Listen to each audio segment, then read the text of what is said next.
You know, imagine you're playing a game of soccer. Okay. You get the ball, you dribble past the defenders, you take the shot, and the ball goes right into the net. Best feeling in the world, right? Oh, absolutely. But then you turn around to celebrate and you realize the referee has, like, physically picked up the goalposts and moved them 50 yards down the field. Oh, wow. And they're just staring at you, shaking their head and saying, nope, doesn't count. The goal is actually over here now. It is an incredibly frustrating feeling. Mm. I mean, it's maddening, and yet that is exactly how so much of our public discourse operates today, especially, on the internet. Oh, for sure. We don't really debate facts anymore. We just endlessly move the goalposts to avoid acknowledging them. Welcome to today's deep dive. We are looking at a really fascinating data set and analysis titled Propaganda Busted Episode 1. And the mission for us today, right here, right now, is to impartially examine this massive gap between internet rhetoric like the stuff you see flying around in comment sections and actual hard economic data. Yeah, it's going to be interesting. We're going to break down exactly how online arguments unfold when the topic is, well, India's economic progress over the last decade. And it's a perfect case study, really, in how human psychology interacts with data. We see this pattern everywhere. But the analysis we're looking at today gives us a very clear step-by-step breakdown of how a narrative tries to, survive when it collides with empirical evidence. Right. Now, before we jump in, I want to make a crucial disclaimer, and this is a big one for you listening. Definitely. The source material we are examining mentions political entities, specifically the BJP and Prime Minister Modi. I want to be crystal clear here. This deep dive takes absolutely no political sides, zero. None at all. Our mission here is not to endorse any political viewpoint, any leader, or any government. We're simply here to convey the ideas impartially, right? We're unpacking the factual data presented to help you, the listener, cut through the noise and understand the underlying mechanics of these arguments. Precisely. We are acting as analysts today, just looking at the anatomy of an argument and the reality of the numbers. Nothing more, nothing less. Okay, let's unpack this. The analysis starts with a scenario that, honestly, anyone who has ever spent 5 minutes on social media will recognize. Oh, yeah, the comment section. Right. You see a list of achievements, infrastructure data, institutions, exports, and immediately, like clockwork, the very first comment appears. Policies on paper, zero impact. Right. Zero impact. But I have to push back on that initial premise right away. When someone looks at a massive, complex economy like India's and confidently declares zero impact, it doesn't compute for me. It's mathematically impossible. Exactly. How could anyone look at an economy of that sheer size and conclude absolutely nothing has changed? If the claim is zero impact, the data should reflect a flat line, right? Like, bring me the numbers, not the slogans. Well, the numbers do the absolute opposite of flatlining. I mean, if we look at internet penetration alone, the shift it's staggering. Okay, lay it on me. In 2014, there were around 25 crore, so that's 250 million internet users in India. Okay, 250 million. Today, that number is over 95 crore. 950 million people. Wait, really? 950 million? Yeah. I want you to really visualize that for a second. We are talking about bringing 700 million people online in a single decade. It's massive. That is essentially taking the entire population of the United States, doubling it, and plugging them into the global digital economy from scratch. Yeah, and you can't just hand them a smartphone, right? You need the architecture for them to actually transact. Oh, like UPI. Exactly. Look at something like UPI, the Unified Payments Interface. It Yeah. went from being entirely non-existent to becoming the largest digital payment system on planet Earth. The sheer logistical reality of that is what gets me. Because building a global-scale digital payment system from scratch isn't just, writing some back-end code in a server room somewhere. No, not at all. It's integrating thousands of distinct banking systems. It's educating hundreds of millions of people who previously only used cash. Right, changing human behavior. Yeah. It's deploying QR codes to every single roadside vendor, tea stall, and mega mall across an entire subcontinent.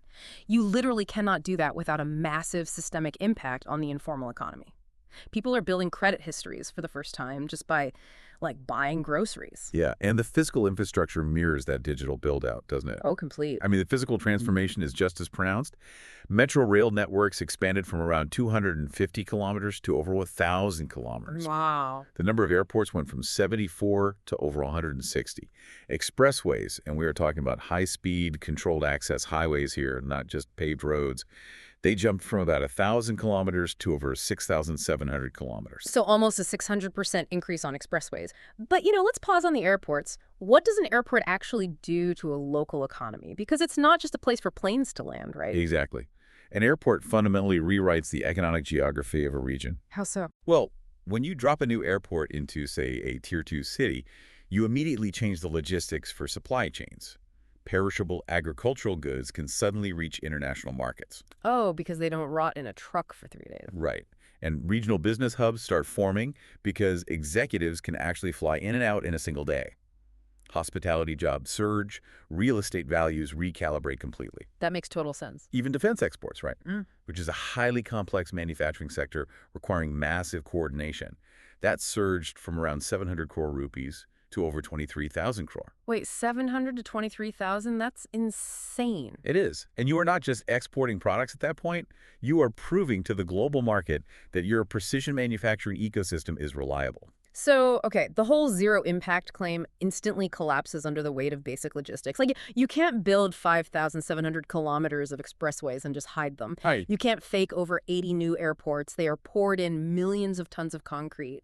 But of course, the moment the physical reality is undeniable, what happens? The goalpost moves. It always does. The immediate counter-argument you see online is, well, these things already existed before. Yes. The pivot from denying the existence of progress to, diminishing the scale of it. It's such a bizarre argument to me. It's like saying you can't be proud of a thriving, massive forest because someone else planted the first seed 100 years ago. Like, okay, yes, roads existed. Right. Nobody's claiming humanity hadn't invented asphalt before 2014. What's fascinating here is the fundamental misunderstanding of what actually drives economic transformation. How do you mean? The conversation is not about existence. It is about scale. There's a brilliant analogy from the text to understand this. If you own one shop, right, and you figure out the logistics, the supply chain, the hiring, and you expand it to 20 shops. Nobody diminishes your success by pointing out that the first shop already existed. Exactly. Nobody walks up to the CEO of a massive retail chain and says, bro, you already had a cash register in 1995. Big deal. Because the innovation isn't always the invention of the thing, it's the scaling of the thing. Yeah. Going from 0 to 1 is invention. Going from 1 to 100 is execution. And in the context of nation building, execution is everything. It really is. I mean, building one airport is hard. Building 80 airports while managing complex land acquisition laws, environmental clearances, airspace logistics, and contractor pipelines simultaneously across different states, that is a completely different tier of operational capability. Growth, execution, and scale are what actually matter in macroeconomics. Okay, it's funny, though. You look at all this physical concrete being poured, but when you look online, the critics completely ignore the airports and the highways. Always. Instead, they point to one isolated number on a screen, the exchange rate. And here's where it gets really interesting. The next moving goalpost is always, what about INR at 95? Right, the currency argument. Why are people so eager to judge the health of an entire multi-trillion-dollar economy based on a single exchange rate screenshot against the US dollar? Well, it's because an exchange rate is a single, easily digestible number that feels like a score in a game. Like a stock price. Exactly. If the number goes up or down against the dollar, people instinctively feel like they're winning or losing. But it is a fundamentally flawed metric for judging domestic economic health. I mean, based on the source material, if exchange rates were the sole indicator of wealth, we would have to consider Japan, South Korea, and Indonesia as impoverished countries. Oh, wow. Right, because one US dollar gets you, what, around 150 Japanese yen? Yep. So by the screenshot logic, Japan must be an economic disaster. But anyone who's been to Tokyo or, driven a Toyota knows that's completely absurd. It is. How does that actually work mechanically? I've always wanted to understand why a weaker currency doesn't automatically mean a terrible economy. It comes down to international trade dynamics. Right. The exchange rate is just a price. It's the price of one currency in terms of another. Okay. It's influenced by really complex factors like interest rate differentials, inflation rates, global capital flows. Let's break it down simply. A mechanically stronger currency actually makes your exports more expensive and less competitive on the global market. Wait, really? Okay, so if the Indian rupee were to artificially strengthen drastically against the dollar or the euro, Then a buyer in Europe suddenly has to pay significantly more for Indian textiles, pharmaceuticals, or IT services. oh, I see. And because of that price hike, That European buyer might just pivot and start buying from Vietnam or Bangladesh instead. So a strong currency can actually hurt you. Absolutely. Yeah. A hyper-strong currency isn't a trophy. It can actually choke your export economy. True economic health is judged by a complex matrix. GDP growth, infrastructure density, export volumes, domestic investment, and productivity per capita. Yep. It is never, ever judged by one isolated currency number. It's like judging a marathon runner's entire physical health solely by looking at the length of their left shoelace. That is a perfect way to put it. It's just one tiny variable in a massive system. But wait, I have to push back here, just playing devil's advocate. Go for it. You're talking about airports, highways, and macroeconomic exports. But are the institutions actually keeping pace? The human capital argument. Yeah, because you can build a state-of-the-art hospital, right? But without doctors to staff it, it's just an expensive, empty building. If the infrastructure is scaling, what about the human capital? This raises an important question, and honestly, it's a completely valid critique to bring up. But again, we have to look at the actual data on capacity building, not just the physical brick and mortar. Okay, what does the data say? If we look at the premier educational institutions, the Indian Institutes of Technology, or IITs, they increased from 16 in 2014 to 23 today. Okay, that's solid. And the Indian Institutes of Management, the IIMs, they went from 13 to 21. Right, but those are the elite tiers, the globally recognized names. That's great for the top 1%. But what about the broader public infrastructure? What about everyday healthcare? That's where the numbers get really significant in terms of societal impact. Let's talk about the All India Institutes of Medical Sciences, AIIMS, which are the premier public medical colleges and hospitals. Okay. They went from 7 operational institutes to more than 20 that are now approved or operational. That's a huge jump. It is. And if we look at the broader pipeline of medical professionals across the country, the total number of MBBS seats, so that's the undergraduate medical training seats, jumped from roughly 51,000 to over 1 lakh. Over 100,000 seats? Yes. The total number of medical colleges has nearly doubled in that time frame.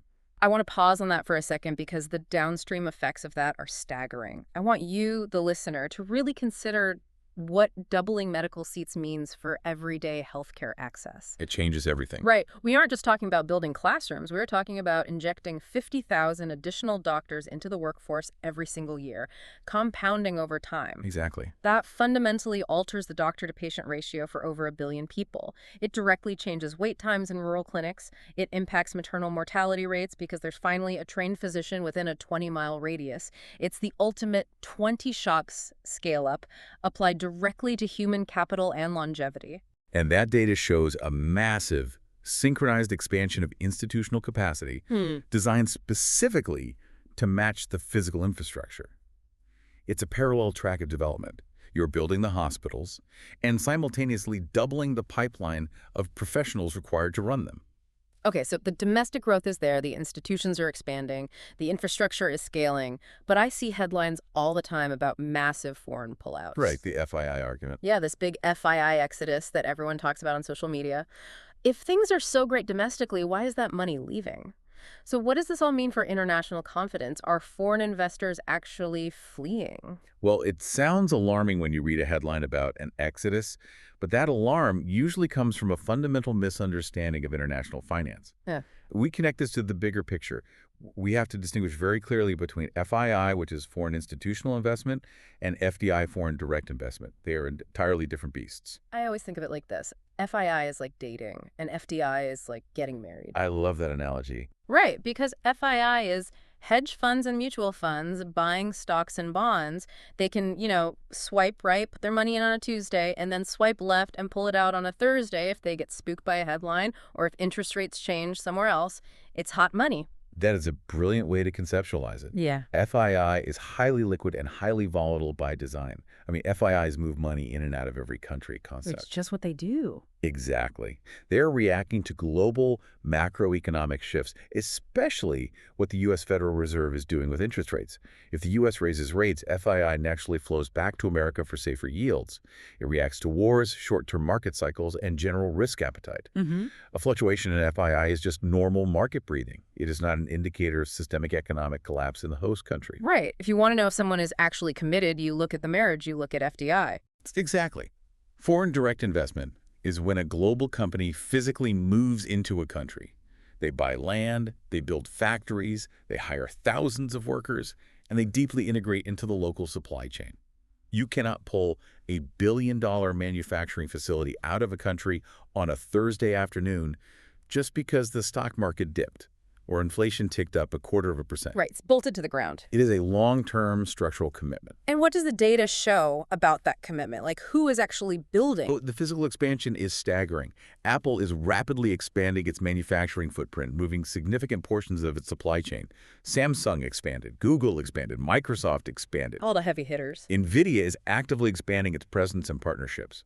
Massive new manufacturing investments are increasing across the board. Semiconductor projects, which, by the way, are unequivocally some of the most complex, capital-intensive, and strategically vital facilities on Earth, they have broken ground. Think about the absurdity of that comment section dynamic for a second. You have global tech titans companies with the smartest logistical minds and the deepest pockets on the planet, literally pouring concrete, signing decade-long leases, and building physical supply chains in the country. Right. And meanwhile, an internet commentator sits at a keyboard announcing an imminent economic collapse based on the movement of short-term hedge fund capital. It's wild. It highlights a profound disconnect. The physical world is aggressively building, while the digital comment section is predicting ruin. It really exposes the anatomy of the moving goalpost, which is exactly what this deep dive is all about. Absolutely. Every single time hard data confronts an online claim, the goalpost physically moves. We saw it happen step by step today. Yeah. It started at zero impact. The data on internet users and expressways proved otherwise, so it moved to, well, it existed before. We looked at the reality of execution and scale going from 1 shop to 20, so it moved to look at INR at 95. We unpacked the mechanics of currency valuation and exports. Then it was, what about institutions? And the data showed doubled medical capacity. Exactly. And finally, it retreated to, what about this FII exodus? And we see that physical long-term FDI is booming with the biggest companies on Earth. The pattern is completely undeniable at this point. The goalpost keeps moving because the original claim simply cannot survive contact with factual evidence. And the takeaway here is crucial, and it aligns perfectly with our neutral approach today. Criticizing governments is a completely healthy, necessary part of any democracy. 100%. You can dislike a specific leader. You can heavily oppose a specific political party. That is the bedrock of democratic freedom. But ignoring facts is not healthy. You can't just make up your own reality or cherry-pick isolated metrics because you don't like the team currently in charge. No, you can't. If you are going to enter the arena and make claims about the livelihood, the infrastructure, and the economic reality of over 1 billion people, you have to bring data. You have to leave the empty slogans at the door and look at what is actually being built. Knowledge is most valuable when it's applied to see clearly through this kind of manufactured fog. When you understand the mechanics, why scale matters more than existence, why FDI matters more than FII, you stop being manipulated by the noise. And that actually brings me to a final thought I want to leave you with today. We've talked a lot about this comment section economy, where outrage basically rules. Social media algorithms are inherently designed to reward fast, single-metric arguments. That's how they get engagement. Right. Sharing a screenshot of a currency exchange rate goes viral because it sparks an immediate emotional reaction. It's easy. But how can you train yourself to look past that noise? In your own life, whether you're evaluating a global economic trend, a new technology, or a shift in your own industry, how do you force yourself to seek out the boring yet crucial scale indicators? That's the real challenge. How do you train your brain to look for the 20 shops instead of obsessing over the one? Because the real story, the true lasting impact, is almost never in the viral complaint. It's in the quiet, massive, compounding reality of execution. Think about that the next time you see the goalposts start to move. Excellent point. Thank you so much for joining us for this deep dive. We loved unpacking this data with you. Keep questioning, keep looking for the mechanics behind the numbers, and we will catch you next time.